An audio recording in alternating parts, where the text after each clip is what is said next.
ये कहानी है 19वीं शताब्दी की, जो कि करण नामक एक लड़के पर आधारित है, जो काफी होनहार और समझदार बालक था।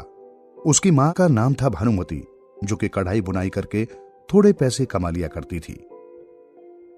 करण अभी हाल ही में 18 साल का हुआ था, लेकिन उसे पहले से ही अपने घर की जिम्मेदारी मालूम थी। वो अपनी मां को इतनी मेहनत करते हुए नहीं देख सकता था, इसलिए वो बहुत पहले से ही घर में मिट्टी के घड़े बनाकर बेचा करता था। उसे अपने इस काम पर काफी गर्व था और वो कभी कमी नहीं रखता था मेहनत करने में। जैसा उसका नाम था वैसा ही उसका काम था। करण को तलवारबाजी का बड़ा शौक था। वो जब 10 साल का था तब से वो अपने गांव के कुछ सैनिकों को तलवारबाजी करते हुए देखता था।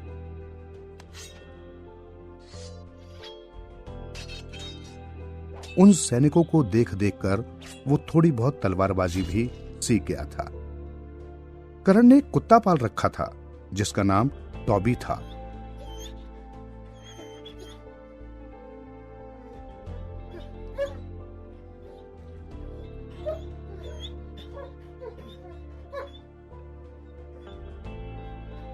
टॉबी करण से बहुत ज्यादा प्यार करता था। टॉबी को उसने खरीदा नहीं था, बल्कि वो उसे कहीं पर बेहोशी की हालत में मिला था। जब करण उससे मिला था तो उसकी हालत बिल्कुल खराब थी। टॉबी को किसी ने बड़ी बेरहमी से मारा था और उसे ऐसे ही मरने के लिए छोड़ दिया था। करण से उसकी ऐसी हालत देखी नहीं गई और वो उसे अपने घर ले आया और तभी से वो उसे बहुत प्यार देता है। तो एक दिन करण अपने घर के आंगन में तलवार चलाने का अभ्यास कर रहा था। पता ना टॉबी, कैसी है मेरी तलवारबाजी? तो टॉबी हाँ में अपनी गर्दन हिलाने लग जाता है और गोल गोल घूमने लग जाता है। हाँ, मैं समझ गया, तुझे मेरी तलवारबाजी बहुत पसंद है। तभी वहां भानुमति आ जाती है। अब तुझे इस टॉबी से पूछने की भी जरूरत है क्या? ये तुझे कौन सा बता रहा है? माँ, ये बहुत ही समझदार कुत्ता है, इसने अभी अभी मुझे हाँ कही है। अच्छा, मुझे तो कभी हाँ नहीं करता ये। आप इससे पूछो ना कि मेरी तलवारबाजी कैसी है, फिर देखना। बता तो टॉबी, कैसी है करण की तलवारबाजी? अच्छी है या नहीं?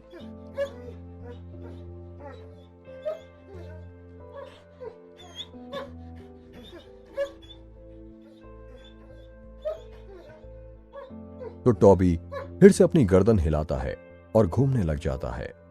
अरे वाह, सच में हाँ की इसने तो।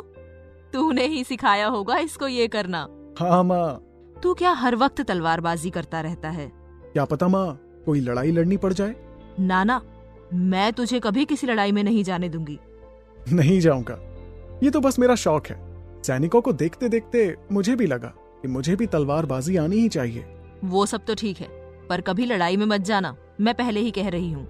नहीं माँ, आपकी इजाजत के बिना तो मैं कुछ भी नहीं करता, आपको पता है ना। हाँ हाँ, मुझे सब पता है। करण की मां उससे बहुत ज्यादा प्यार करती थी।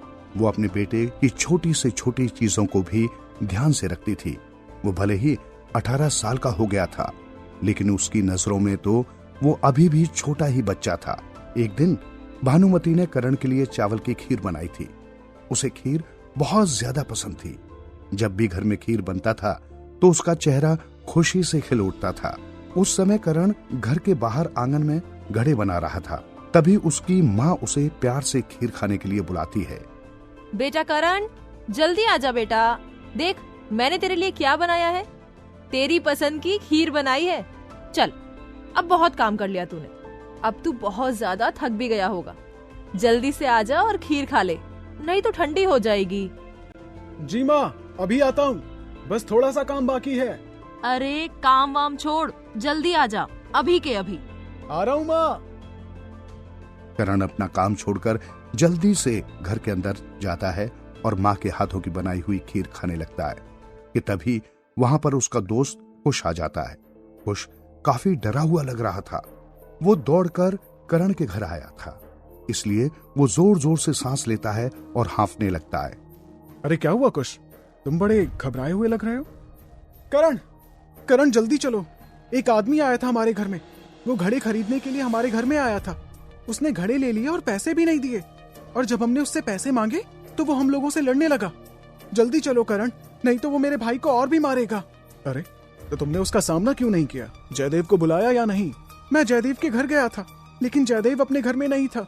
वो किसी काम से दूसरे गांव गया हुआ है। तुम जल्दी चलो, वो आदमी बहुत देर से मेरे भाई को मार रहा है। मेरे भाई के मुंह से खून भी निकलने लगा है। तुम जल्दी चलो और मेरी मदद करो। अच्छा चलो, जल्दी चलो, जरा मैं भी तो देखूं कौन है वो दुस्साहस करने वाला। लव और कुश 2 जुड़वा भाई थे और उनकी माता और पिता भी घड़े बनाकर बेचा करते थे। वो करण के पास इसलिए आया था क्योंकि वो जानता था कि पूरे गांव में सिर्फ करण ही ऐसा लड़का है जो उसकी मदद करेगा। और करण उसकी मदद करता भी क्यों ना, वो उसका बचपन का दोस्त जो था। तो बिना खीर खाए ही उसकी मदद करने के लिए जा रहे हो? खाकर चले जाना। आकर खा लूंगा माँ। लेकिन मुझे तेरा ऐसे लड़ाई झगड़ा करना अच्छा नहीं लगता। लेकिन अब मना भी नहीं कर सकती क्योंकि बात तेरे बचपन के दोस्त की है। जब वो लव के घर पहुंचता है तो वो देखता है कि उस आदमी ने लव और कुश के घर में पूरी तरह तबाही मचा रखी है और बेचारों का कितना सामान बर्बाद कर दिया है। उस आदमी ने लगभग उनके आधे घड़े तोड़ दिए थे। लव के माँ बाप तो बेचारे कोने में बैठकर रो रहे थे और वो आदमी कुश को पीटे जा रहा था। वैसे करण किसी से भी लड़ने से डरता नहीं था और जब बात अपने दोस्तों पर आती थी तो वो बिल्कुल भी पीछे नहीं हटता था। वो तो अपने दोस्तों के लिए जान भी देने के लिए हमेशा तैयार रहता था। वहां पर करण की बचपन की दोस्त विदुषी भी खड़ी थी। करण को देखते ही वो खुश हो जाती है और उसे अब लगता है कि वो उस आदमी को मारकर हरा देगा। छोड़ दे मेरे दोस्त लव को, बहुत हो गया तुम्हारा। अब यहाँ से चले जाओ, नहीं तो अंजाम बहुत बुरा होगा। अरे देखो तो गांव वालों, कौन आया है?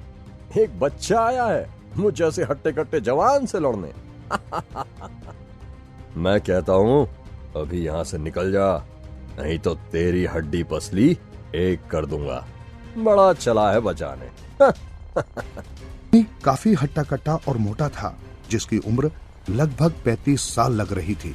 वो काफी भयानक सा दिख रहा था। बड़ा आदमी सिर्फ लव के परिवार को ही नहीं परेशान कर रहा था, बल्कि इससे पहले भी वो गांव के कई परिवारों को परेशान कर चुका था। वो अपनी ताकत का फायदा उठाता था और लोगों के घरों में सामान लेकर चला जाता था, वो भी बिना पैसे दिए। उस भयानक आदमी को देखकर तो ऐसा लग रहा था जैसे कि वो करण को घायल कर देगा। अब देखना था कि जीत किसकी होती है। अच्छा, तो तुझे बहुत घमंड है अपने शरीर का। अगर मैंने भी तुझे धूल ना चटा दी ना, तो मेरा नाम भी करण नहीं। तूने मेरे दोस्त को परेशान करके अच्छा नहीं किया।